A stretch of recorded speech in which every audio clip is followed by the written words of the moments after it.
The history of the phylogenetic tree of life is a long and storied one. Originally, views regarding the tree of life and the relatedness of species were fairly rigid. One example of this is the early 1800s version by Haeckel, showing an initial depiction of what the tree of life may have looked like.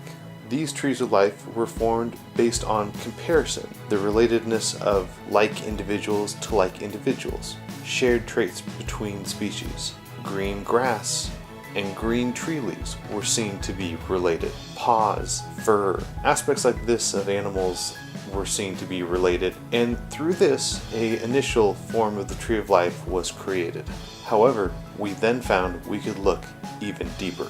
The discovery of DNA by Watson, Crick, and Franklin was a monumental step both for the field of microbiology as well as the field of taxonomy. DNA allowed us to detect minute differences between populations, pooling them by the degree to which their DNA was similar or differed.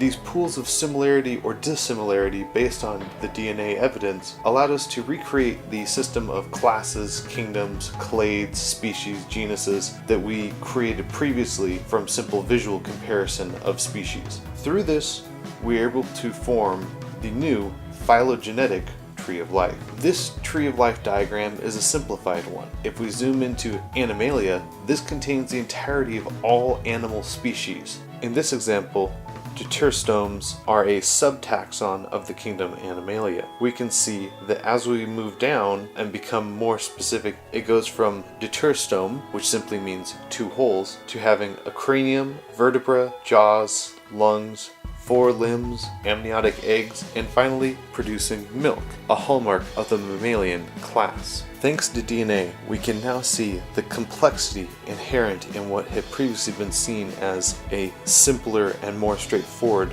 visual comparison diagram. Now that we have DNA as a tool to look into these deeper relationships, what will these new roots provide? Going from the old basis and Haeckel's and others' early trees of life to the modern phylogenetic tree, what will the future hold for the field of taxonomy?